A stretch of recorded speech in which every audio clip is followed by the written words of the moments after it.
आपको बता दें कि चीन की सरकार देश से इस्लामिक पहचान को मिटाने में जुट गई है। चीन मुसलमानों दक्षिण पश्चिम हिस्से में एक प्राचीन मस्जिद को तोड़ा जा रहा है। मस्जिद को टॉयलेट बनाना, कब्रिस्तान की जगह फैक्ट्री खड़ी करना, मजार के ऊपर पार्किंग लॉट बनाना या मॉडल को नजरबंद करना, ये सारे कदम उठाकर चीन असल में शिनजियांग की ऐतिहासिक पहचान को पूरी तरह मिटा देना।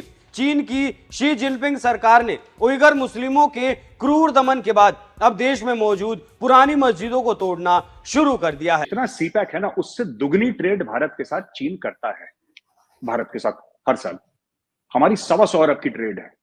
तो ऐसा नहीं है कि चीन भारत को हल्के में ले सकता है।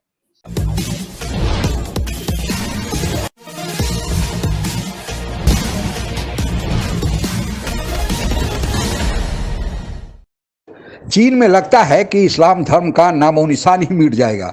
जितनी भी मस्जिदें हैं लगभग उनको तोड़कर अब उन पर होटल, कारखाने और यहाँ तक कि शौचालय बनाए जा रहे हैं। लेकिन कोई भी इस्लामिक कंट्री, यहाँ तक कि चीन का पहाड़ से भी ऊंचा और समंदर से भी गहरा माने जाने वाला दोस्त पाकिस्तान भी खामोशी अख्तियार किए हुए है। आखिर इस खामोशी का राज क्या है, आइए जानने की कोशिश करते हैं।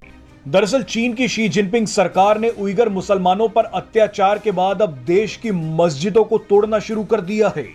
चीन के दक्षिण पश्चिम हिस्से में एक प्राचीन मस्जिद को तोड़ा, वरना हम इसे तोड़ देंगे। आपको बता दें कि चीन की सरकार देश से इस्लामिक पहचान को मिटाने में जुट गई है। चीन की शी जिनपिंग सरकार ने उइगर मुस्लिमों के क्रूर दमन के बाद अब देश में मौजूद पुरानी मस्जिदों को तोड़ना शुरू कर दिया है। चीन के दक्षिण पश्चिम इलाके में मुस्लिम बहुल इलाकों में एक प्राचीन मस्जिद को तोड़ा जाना है, जिसको लेकर बवाल मचा हुआ है। पुलिस और स्थानीय मुस्लिमों के बीच मस्जिद को लेकर झड़प हुई और इस वीडियो ने सोशल मीडिया पर बवाल मचा दिया।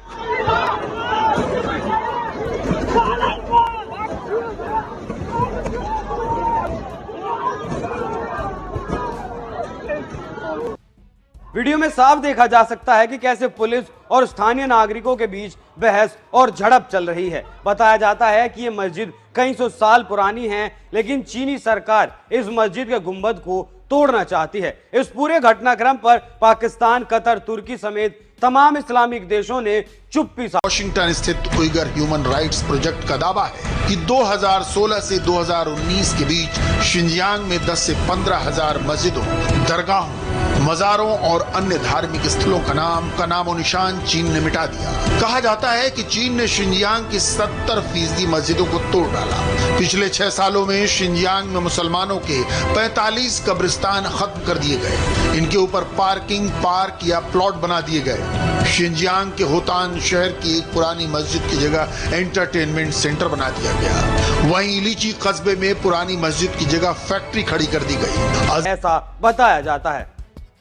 चीन का यूनान प्रांत उइगर मुस्लिमों का गढ़ है, जो अब चीन की सरकार के निशाने पर है। चीन के राष्ट्रपति का साफ निर्देश है कि देश में जितने भी अल्पसंख्यक हैं उनका चीनीकरण किया जाए। लेकिन बड़ा सवाल यह है कि इस्लामिक देशों की बोलती इस वक्त क्यों बंद हो गई, जो पाकिस्तान, कतर, कुवैत समेत तमाम देशों ने इस संयुक्त राष्ट्र का मानना है कि बीते दशकों में बड़ी संख्या में चीनियों ने शिनजियांग का और पलायन किया है। इसका मकसद यहाँ उइगर मुसलमानों की आबादी को कम करना है और वहां बहुसंख्यक समुदाय को बसाना है। संयुक्त राष्ट्र की रिपोर्ट में यह दावा किया गया है कि शिनजियांग प्रांत में उइगरों के साथ तालिबानियों की तरह अत्याचार किए जाते हैं, उनसे बंधुआ मजदूरों की तरह काम करवाए जाते हैं। संयुक्त राष्ट्र के मानवाधिकारों विशेषज्ञों ने चीन में उइगर मुसलमानों को कथित तौर से बंदी बनाने और जबरन मजदूरी करवाने को लेकर चिंता जाहिर की। संयुक्त राष्ट्र ने चीन पर मानवाधिकारों के गंभीर उल्लंघन के आरोप लगाए। रिपोर्ट में दावा किया गया कि चीन में उइगर मुसलमानों के साथ अत्याचार किए जा रहे हैं, लेकिन चीन इन बातों को लेकर अक्सर पल्ला झाड़ता रहा है। रिपोर्ट में कहा गया है कि चीन में बने डिटेंशन सेंटरों में उइगर मुस्लिम कैदियों को अमानवीय यातनाएं दी जाती हैं। इनमें यौन उत्पीड़न से लेकर लिंग आधारित हिंसा तक। अफगानिस्तान से भी निकाल लेते हैं हम, यहाँ से भी China is looking for options. जो आर्या साहब ने बात करी, ठीक बात करी, आई एग्री विथ हिम। तो कहने की बात यह है कि चाइना की कंटेनमेंट सीपैक में भी होगी, मलाका में भी होगी, हर जगह। अब कौन कितना सक्सेसफुल होता है इसमें चीन हावी हो जाता है, भारत हावी हो जाता है, अमेरिका हावी हो जाता है, वो तो आने वाली तारीख बताएगी। जितना सीपैक है ना, उससे दुगनी ट्रेड भारत के साथ चीन करता है, भारत के साथ हर साल हमारी 125 अरब की ट्रेड है। तो ऐसा नहीं है कि चीन भारत को हल्के में ले सकता है। तीसरी बात, जो औरिया साहब ने बोला ना कि अमेरिका यही चाहता है कि लोग खरीदें हथियार, जाहिर सी बात है, अच्छे हथियार हैं, लोग खरीदेंगे, और क्यों ना खरीदें, मतलब ठीक बात है। हम भी बेच रहे हैं, हमारा भी तेजस जहाज है जो लोग खरीद रहे हैं, हम भी हथियार बेच रहे हैं। ऐसी बात नहीं सिर्फ अमेरिका बेच रहा है, चाइना भी बेच रहा है, रशिया भी बेच रहा है, अब इंडिया भी लग गया, इंडिया भी बेच रहा है। कहने की बात यह है कि फॉरेन पॉलिसी इंडिपेंडेंट होनी चाहिए किसी भी मुल्क की। फॉरेन पॉलिसी इंडिपेंडेंट है, हम अमेरिका से भी हथियार खरीदेंगे, हम रशिया से भी खरीदेंगे, चीन से इसलिए नहीं खरीदेंगे, चीन के हथियार नकली हैं बिल्कुल। तो वी डोंट बिलीव, हमारे यहाँ कहते हैं चीन के बारे में, आई डोंट नो आपको इसके बारे में पाकिस्तान में कहा जाता है कि इंडिया में बड़ा मशहूर है कि चल गया तो चांद। चीन इन्वेस्टमेंट के नाम पर और रोड एंड बेल्ट इनिशिएटिव के नाम पर जो इंफ्रास्ट्रक्चर दूसरे देशों में तैयार किया है, उसमें से अधिकांशतः मुस्लिम देश भी हैं। चीन इस कारण इतना उन देशों में इन्वेस्टमेंट कर दिया है कि वे देश अब चीन से पंगा लेने की कोशिश नहीं करेंगे। और साथ ही अमेरिका की गलत विदेश नीति, जब अमेरिका के राष्ट्रपति डोनाल्ड ट्रंप आए थे तो उन्होंने पहला वार सऊदी अरबिया पर ही किया था कि अगर अमेरिका नहीं चाहे तो सऊदी अरबिया 5 दिन तक भी जिंदा नहीं रह सकता है। जबकि सऊदी अरबिया सारे मुस्लिम देशों का नेता है और वह चूंकि अमेरिका के साथ खड़ा था, इसलिए पूरी मुस्लिम दुनिया के देश भी अमेरिका के साथ खड़े थे। लेकिन सऊदी अरबिया से और अमेरिका की दूरी बढ़ने लगी तो फिर सऊदी अरबिया चीन का रास्ता पकड़ा। उसी तरह चीन ने एक और चाल चल दी है, अमेरिका और ईरान की नहीं बनती है और ईरान और सऊदी अरबिया की नहीं बनती। ईरान एक शिया बहुल्य देश है और जो सऊदी अरबिया है वो सुन्नी बहुल्य देश है। दुनिया में 56 मुस्लिम देश माने जाते हैं, इसमें अधिकांशतः सुन्नी बहुल्य देश ही हैं। चूँकि शिया सुन्नी के कारण ईरान और सऊदी अरब में नहीं बनता था, तो ईरान के खिलाफ सऊदी अरब को अमेरिका मदद कर रहा था। लेकिन लगा सऊदी अरब को कि अमेरिका भी पल्ला झाड़ रहा है, तो वह चीन की ओर गया और चीन ने एक चाल चल के सऊदी अरबिया और ईरान को मिला दिया है, जिसके कारण मुस्लिम दुनिया के देश और चीन के नज़दीक आए हैं और अमेरिका से दूरी बना रहे हैं।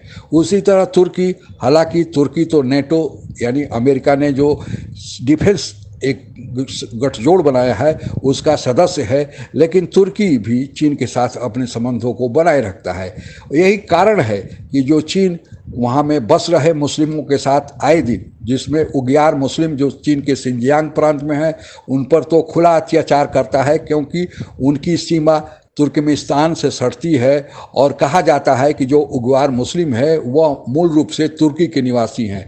इसलिए जो तुर्कमेनिस्तान में इस तुर्कमेनिस्तान मूवमेंट चलता है, उनका यह मानना है कि चीन का सिंजियांग प्रांत तुर्कमेनिस्तान में मिलना चाहिए, न कि चीन के साथ रहना चाहिए। चीन ज़बरदस्ती उस पर काबिज कर रखा है।